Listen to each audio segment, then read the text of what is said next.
ஒரு மகிழ்ச்சியான செய்தி. இதயம் நல்லெண்ணெயின் விலை லிட்டருக்கு ரூபாய் 105 குறைஞ்சிருக்கு. செப்டம்பர் 2023ல 1 லிட்டர் இதயம் நல்லெண்ணெயின் அதிகபட்ச விலை ரூபாய் 503. ஆனா இப்ப 1 லிட்டர் இதயம் நல்லெண்ணெயின் விலை ரூபாய் 398 மட்டும்தான் தமிழ்நாட்டுல. அப்ப இனிமே எல்லாரும் இதயம் நல்லெண்ணெய் வாங்கலாம் இல்ல? தானியங்களோட இயற்கை சத்தும் சுவையும் மாறாம மாவு அரைக்க பெஸ்ட் ஆனது அல்ட்ராவின் பேட்டன்டட் கோனிக்கல் ஸ்டோன்கள் மட்டும்தான். அல்ட்ரா என்றால் ஆரோக்கியம். தமிழகத்தில் நீட் தேர்வுக்கு விலக்களிக்க வலியுறுத்தி இன்று திமுக நடத்தும் அனைத்துக் கட்சி கூட்டத்தில் அதிமுக பங்கேற்காதது தொடர்பான கேள்விக்கு திருமாவளவன் பதிலளித்தார். அதிமுக இப்படிப்பட்ட நிலைப்பாடுகளை எடுப்பதன் மூலம் தமிழ்நாட்டு மக்களிடமிருந்து மெல்ல மெல்ல அவர்கள் விலகி நிற்கிறார்கள், அந்நியப்பட்டுக் கொண்டிருக்கிறார்கள். அவர்களே அவர்களுக்கான சரிவை நோக்கி போய்கொண்டிருக்கிறார்கள் என்றுதான் கருத வேண்டியிருக்கிறது.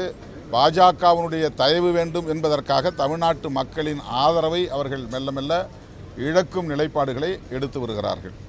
நாட்டுக்கே தெரியும், மக்களுக்கே தெரியும், இந்த அரசு ஆட்சி பொறுப்பேற்றதிலிருந்து நீட் விலக்கு மசோதாவை எத்தனை முறை சட்டமன்றத்திலே நிறைவேற்றி ஆளுநரின் ஒப்புதலுக்காக அனுப்பி வைத்திருக்கிறது என்பதை தெரியும். ஒரு மாநில அரசு இதை தாண்டி என்ன செய்ய முடியும் என்பதை அவர்கள் விளக்க வேண்டும். நீட் விலக்கு மசோதாவை சட்டமன்றத்திலே நிறைவேற்றி ஆளுநரின் ஒப்புதலுக்கு அனுப்பியதை தாண்டி வேறு என்ன செய்ய வேண்டும் என்பதை அதிமுக விளக்க வேண்டும். அது ஒரு விரக்தியின் வெளிப்பாடு. திமுக கூட்டணியில் இருந்து சில கட்சிகள் வெளியே வரும் என்று இலவு காத்த கிளியைப் போல காத்திருந்தார்கள். அவ்வாறு இது நிகழவில்லை.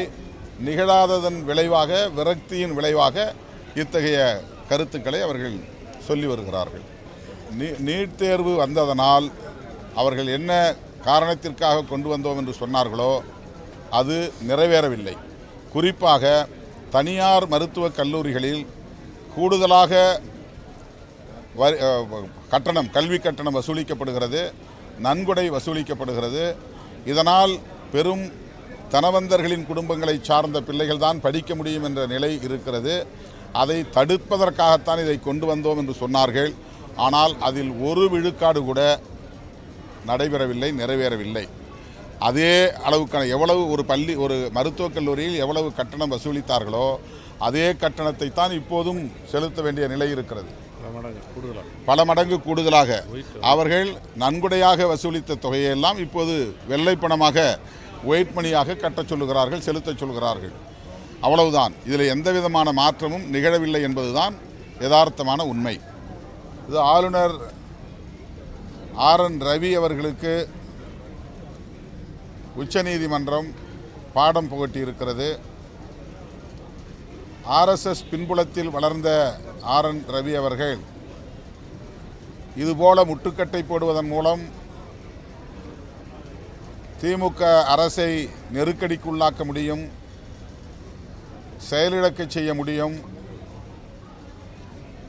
என்று நம்பினார். தமிழ்நாடு அவருக்கு தோதான மண் இல்லை என்பதை தொடர்ந்து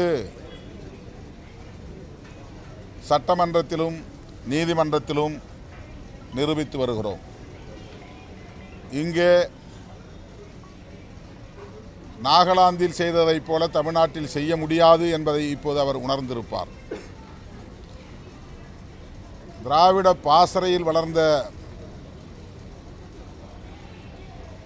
ஜனநாயக சக்திகள் இங்கே ஒருங்கிணைந்து செயல்படுவது அவருக்கு மிகப்பெரிய பாடத்தை புகட்டியிருக்கிறது.